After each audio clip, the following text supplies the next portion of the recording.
Welcome back, guys. I'm here with Steve Patrick, author of Level the Playing Field, and we're talking about that. Well, it can be a nasty word or a not nasty word. Depends if you win or lose. Appraisals. That's right. In the insurance claim process.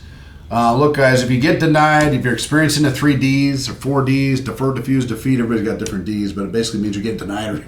You're getting underpaid or denied as a contractor or the property owner. Most policies have an appraisal process somewhere written in that policy that allows the property owner, which inadvertently allows you, the contractor, to get a second opinion, get a fair shake, get supposedly a third party involved outside the carrier, outside you as a contractor, to try to get resolution on a claim and get a fair shake. It's the appraisal process.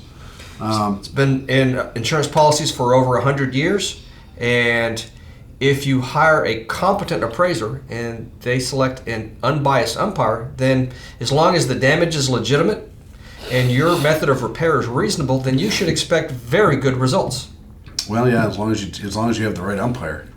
So guys, in a nutshell, how appraisal works is, let's say your property owner gets denied, gets underpaid, they're up in arms, you're up in arms.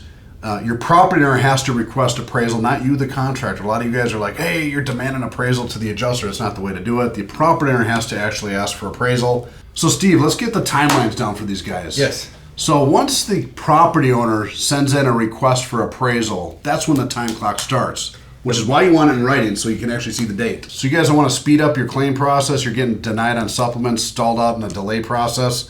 Start that appraisal process sooner than later. Right? And they're going to take the full 3 weeks too. The insurance company is going to take the full 20 days. So you want to get the demand letter in as soon as possible to start that 20-day countdown. On the 20th day when they name their appraiser, then the very next step is the 2 appraisers shall then name an umpire. And you want to make sure that the umpire is, number one, unbiased. It doesn't matter if he's competent, if he's biased. The guy can be competent and biased, and your client is going to lose because he's biased. So the most important thing is that he's unbiased. Number 2, most important thing is that he's competent. And number 3, that he's available. That's not going to take him a month or 2 before he can get around to it. Perhaps out of state somewhere. Yeah, available. So guys, what typically the insurance company is used to dictating this process to contractors that don't understand the process and to property owners. So typically their experienced appraiser is going to immediately send their umpire list to you, which looks like it has retired judges, engineers, all kinds of very qualified people on it.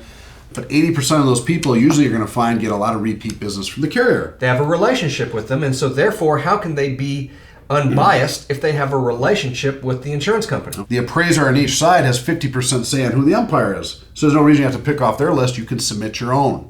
And that's what a lot of guys don't understand. It's imperative that you do. They don't take the time to write up their own umpire list. You should create your own, even if it's 5 to 7 names, umpire list. And when another appraiser sends you his, send him yours, and hopefully he picks off your list. And a professional appraiser knows to have his own umpire list. So it's imperative that if you're going to refer an appraiser to your client, that appraiser be professional. Those professional appraisers, of course, have umpire lists. And so that's the way you should do it. Otherwise, you're going to be stuck with the outcome, one way or the other. So my suggestion is you hire the most professional appraiser that you can find, or the consumer do so. That's who you refer to them, so that they can get the best outcome. What's the next timeline there? Is it 15 days? 15 days. 15 days to agree and select an umpire. 2 appraisers to agree on an umpire. Yeah. To agree on the umpire. So that's to agree on it. So you're submitting lists.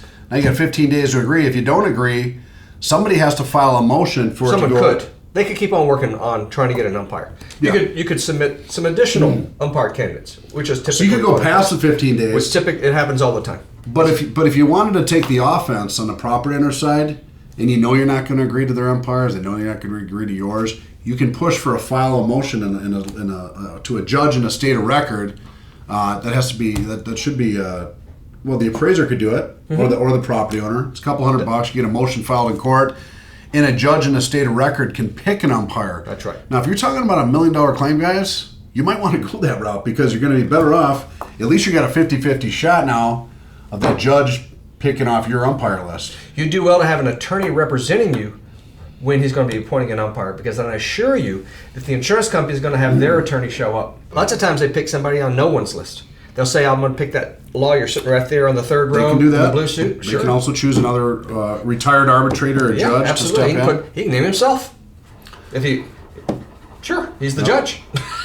So guys, once that happens now you have three parties. You got an umpire, you got an appraiser for the insurance carrier, you got an appraiser for the contractor.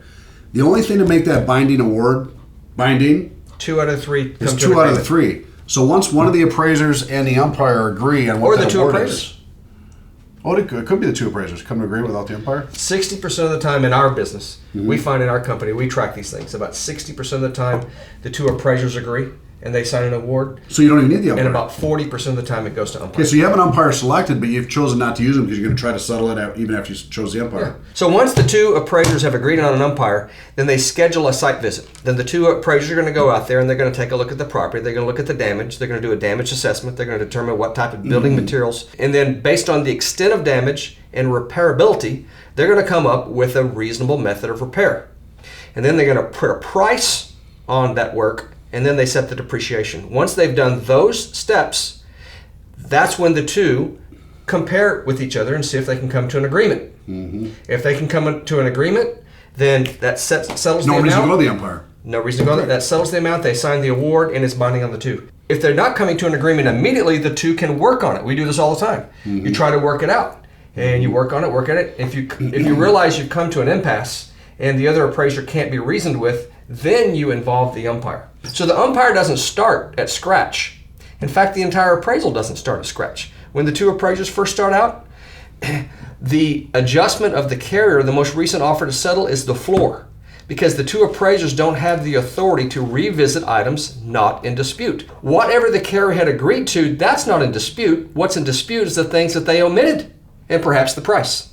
Steve, this is why I wish more guys would actually encourage their homeowners to invoke appraisal for things like overhead and profit, starter, ridge, waste, small price items like that where the scope was agreed to. Yes. But they're just getting shorted. Because what the insurance carriers would slowly realize is, man, it's really not worth it to hire an appraiser, hire and pay an umpire, lose value and brand equity of my customer over something that you know dang well that retired judge who doesn't need to have any competence, he just needs to look at case study law and premiums, understand some basics that overhead and profit, starter, ridge, and waste should have been paid for to begin with. You know what we call a lot of that could probably get approved without any site visits. It's a price discrepancy. And you know what we call those? Desk appraisals.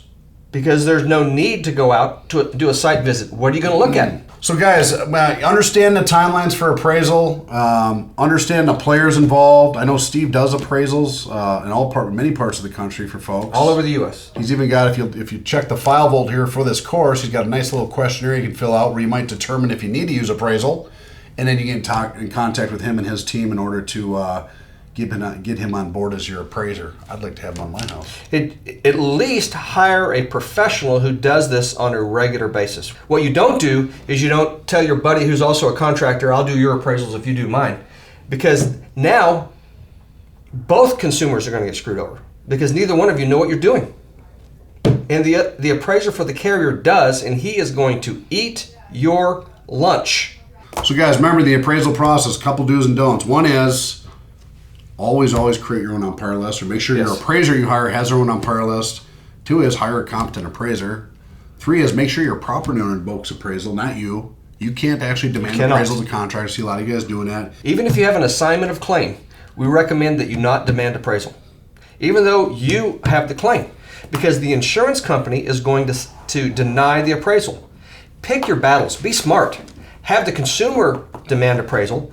They agree to appraisal, and you don't have the delay that you would have if you as the contractor with an AOC or an AOB had demanded appraisal. We found this all the time.